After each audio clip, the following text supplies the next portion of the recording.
This is Al Rogers from the Progressive Communication Network. I'm standing in front of the Roosevelt House. And across the street,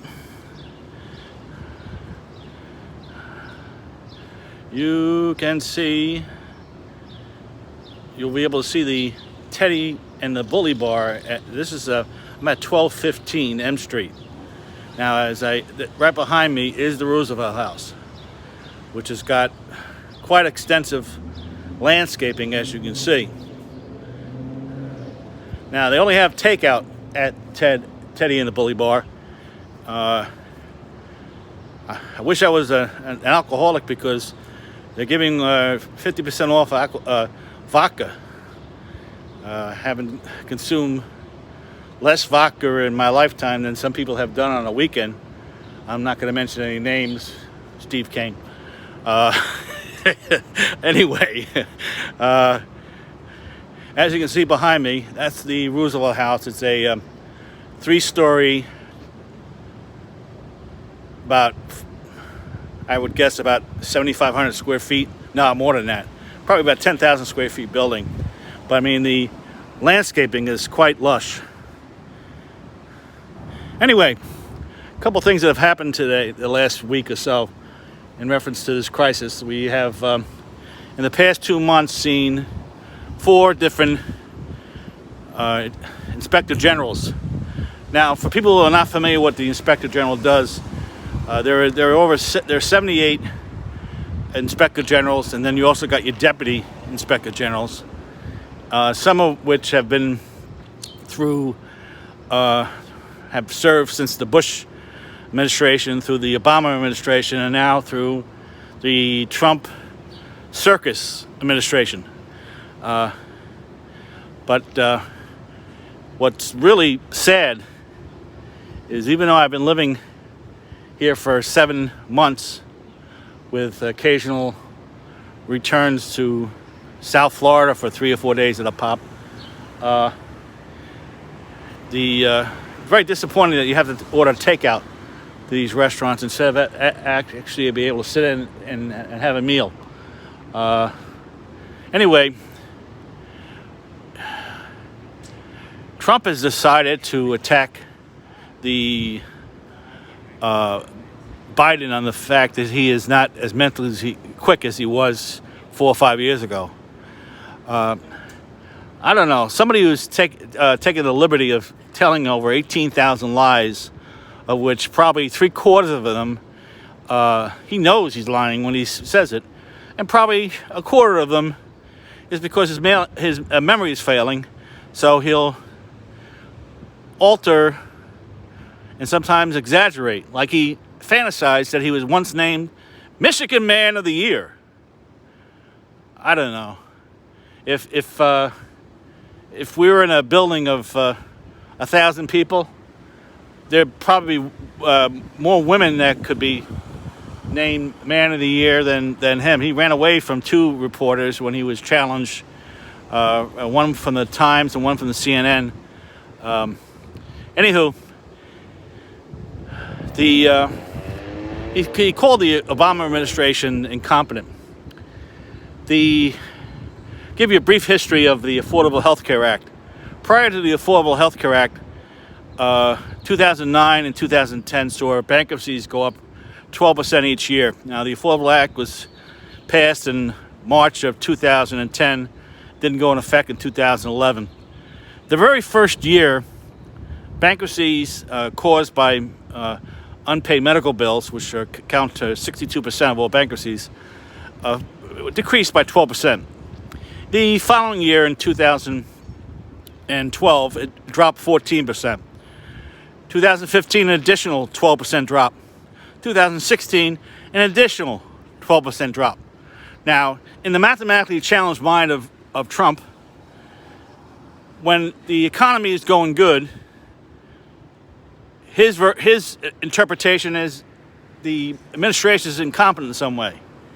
He needs to give back his economics degree from the Wharton School of Finance, and he should be banned permanently from the University of Pennsylvania's campus for being so intellectually dishonest and being an embarrassment to the office of the presidency. He's behind on 49 out of 50 governors have a better rating with the public, in some cases as much as a 20% difference in approval rating than his rating. He's even behind in polls in Texas, a solidly solidly red state over the past 24 years. Now, you can comment on this video by calling 888-465-2631, 6 a.m. to 9 a.m.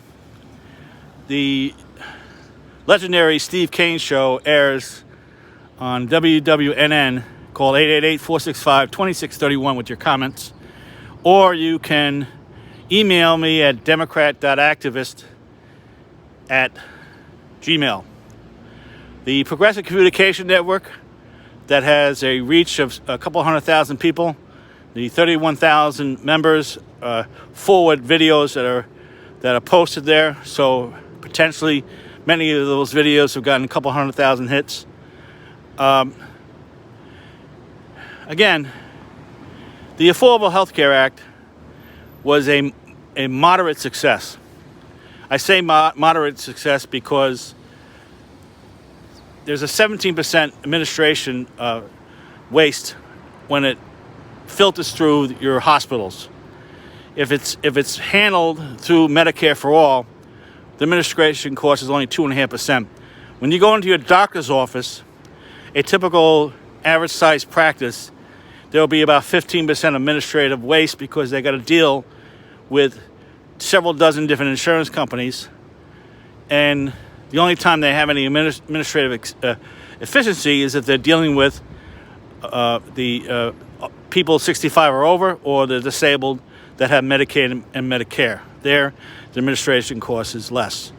Each year, while we deal with an inefficient healthcare system, more than $200 billion administrative waste every year. It's fiscally irresponsible to allow insurance companies to manage our healthcare system. They're one of the few licensed businesses that I consider criminal enterprises, because the Affordable Health Care Act was supposed to make it illegal for doctor-prescribed treatments to be denied. I know of many examples of personal examples of friends and relatives, and myself included, where medication I've had for several years, they claim they have a right to countermand a physician's order. I'm not going to go into what medicines that I've been on for several years. I've been successful in combating rheumatoid arthritis, so I'm no longer on the Humira, the $36,000 a year drug. I'm no longer on that. I'm taking care of that holistically through taking turmeric and various other herbs. My psoriatic arthritis is much improved because I drink oxygenated water, Crystal Harmony oxygenated water. So if you want to see other videos, please subscribe. Please forward this video to other people that are not informed. Forward to this video to as many Trump supporters as you can, because many of them don't realize that virtually everything that comes out of that man's mouth is a lie or an exaggeration. And he accused one of the best moments of 2020 is when he accused the nurses and doctors of hijacking PPE.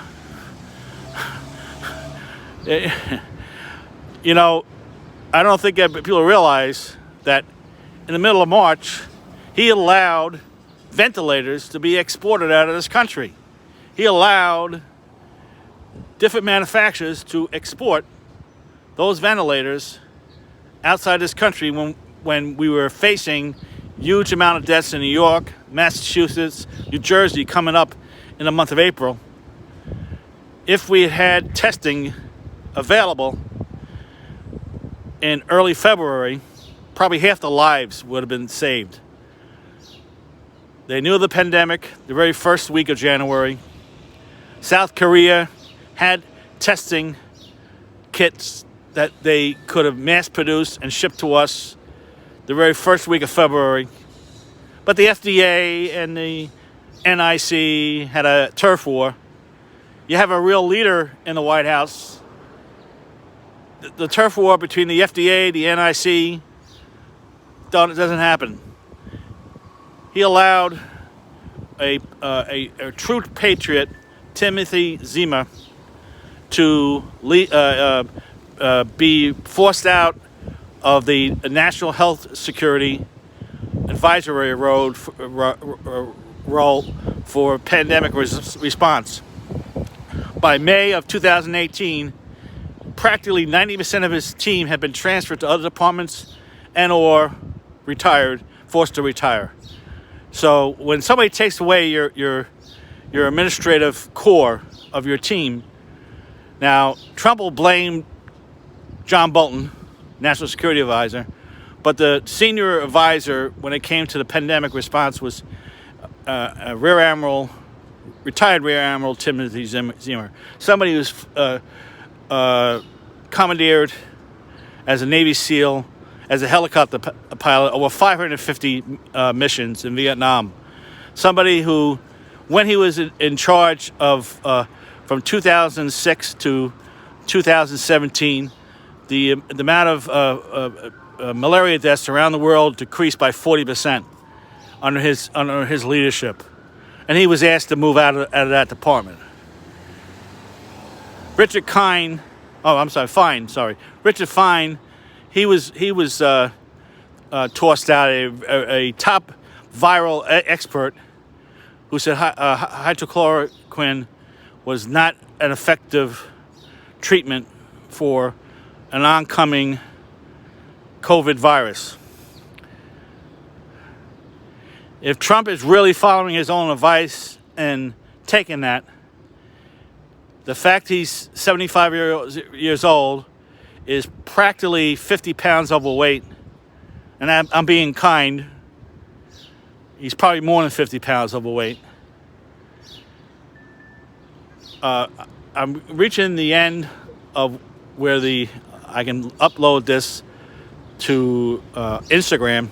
So if you follow me on Instagram, Palm Beach Fun, or Democrat Activist, or One Peace Activist, you can see this video a little later today. Again, this is Al Rogers of the Progressive Communication Network. Go to Facebook, just type in Progressive Communication Network, all one word. You'll go to the page.